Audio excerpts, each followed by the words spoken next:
This week's Parsha of Tazria-Metzora focuses in large part on the halachos of an individual who is afflicted with the malady of tzoras. This is described by the Meforshim, including contemporaries such as Yaakov Kamenetsky, as not really being a disease, an infectious disease as is commonly understood, such as leprosy, but rather it's a physical malady that results from a spiritual misbehavior. So what's the nature of the spiritual misbehavior? So the Meforshim say that there is a clue, an allusion to it, to the type of behavior, in the very word itself, Metzorah, which has the sense of motzi ra, somebody who brings out the bad. What does that mean? So Chazal talk about potentially many different types of misbehavior that could bring about tzoras, but they all have a common theme, which is antisocial behavior. But most prominently among them is lashon hara, is evil talk. And this is alluded to in the verse that talks about after the Metzorah goes through the various steps that lead to the confirmation of his condition by the Kohen. So the Chumash says that Badod Yeshev Michutz Lamachane Moshavo. He has to sit alone. He has to sit outside of the Machane. And Rashi says all three Machanos. There were three encampments, at least in the desert, which were Machane Kahuna, Machane Leviah, and Machane Yisrael, where in the center were the Kohanim, and then the Leviim, and then the ordinary Jews, the Israelites, would dwell. And this Metzorah has to live way outside. He has to go outside of even the outermost camp. And that's not true about others who have a tumah. He has tumah, but he has a special type of tumah, more severe tumah in the sense that he is socially isolated. And Rashi asks the question, why does he suffer an exclusion, an excommunication of sorts that is more severe than others who are tameim, who are allowed in one or more of the machanos that we describe? And he says because he separated this Metzorah, this person who engaged in evil talk, separated between people who are otherwise close, between a man and wife, perhaps, or between a man and his friend. So he's causing a distancing. He's causing, ironically, a social distancing between people who are close. And so he's in isolation. He has to go out. And what's particularly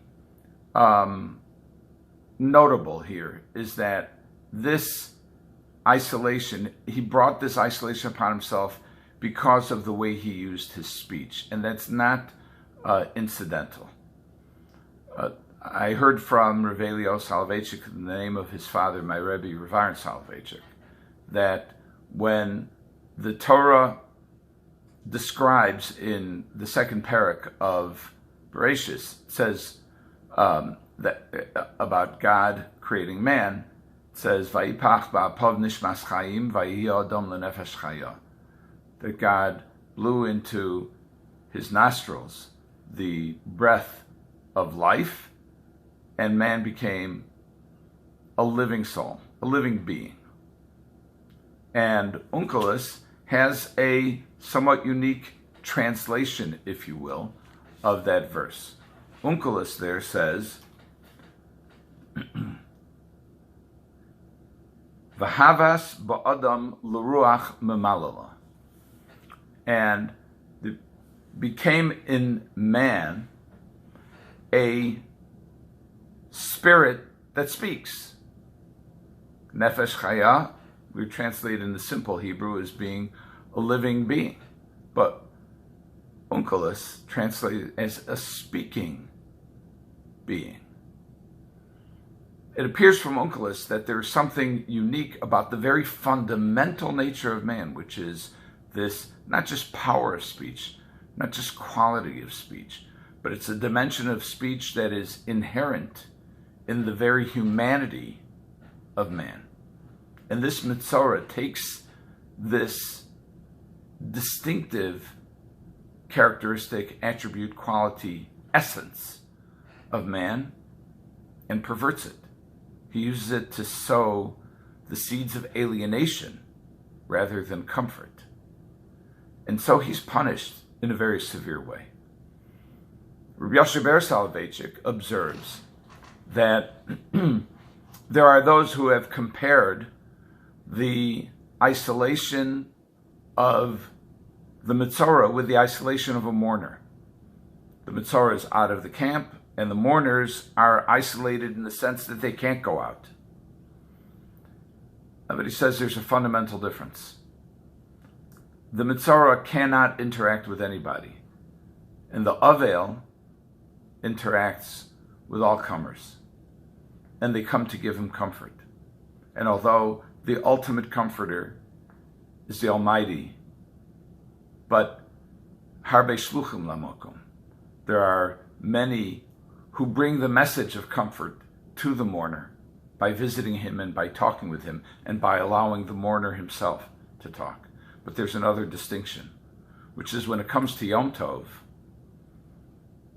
there is no more Avelus. The Avel observes Yom Tov like everybody else. The Avel goes to Shalayim. The Avel engages in Aliyah L'Regel. Not so the Metzorah. The Metzorah is prohibited. He can't leave. He's stuck. Why? Says Rabbi Soloveitchik, because the Yom Tov, besides being social, is also Lifnei Hashem. It's called Re'iyah. You come face to face with HaKadosh Baruch Hu when you go up to Yerushalayim on the Yom Tov. An Avel is qualified. He's part of Klal Yisrael. He has suffered, but he is engaged with the rest of Klal Yisrael on Yom Tov. The Metzorah cannot. His punishment is so severe that he cannot go lifnei Hashem. Hashem will not tolerate his presence. Now, there are many people who would give a facile explanation for why we are going through the coronavirus and the isolation that attends it. And people may be right. I have no way of knowing. I'm not a Navi. And people have suggested what sound to be responsible and credible responses by us as both individuals and as members of a community, as a way to up our spiritual game, if you will, which is that we should refrain from Lashon Hara, that we should refrain from Sinas Chinam, that we should refrain from speaking in shul, that we should refrain from engaging in behaviors that cause pain to others. And those are all laudable goals. But I think it's important for us to know that in the absence of a Navi, we don't have anything approaching certainty about why this is happening. The only certainty we have is that we don't know why it's happening. All of these suggested responses ring true to a certain extent. I think the ultimate response, however, is akin, not identical, but akin to the response of the isolated one, who is the Metzorah, which is he sits alone and he contemplates. We have an opportunity to contemplate. We also have an opportunity to do some really good things to people who are themselves in isolation, especially Avelim, who now Nebuch. We can't visit them. We can't give them the personal comfort that a presence that showing up at the door gives. I have unfortunately been an Avel a number of times, and my own personal experience is that when people come to the door, it's heartening. And so we have to compensate for that. We have to compensate by being heartening in other ways. People, I'm inspired by the creativity of Jews all over the world, including here in Chicago, in giving support to others in the community. And I admire and applaud those efforts and encourage everybody to get creative and to let this time of social distancing lead, in a physical sense, lead to a tremendous coming together across the community in ways that we will only begin to think of as a result of this isolation. Yasher koach to everybody who has taken upon themselves the achrayus, the responsibility of the tzibur and of individuals. I express my own personal appreciation and the appreciation of our community. Keep up your efforts. Keep giving chizuk, everybody to one another, as we go through and Emir Hashem will exit from this time of isolation. Have a good Shabbos.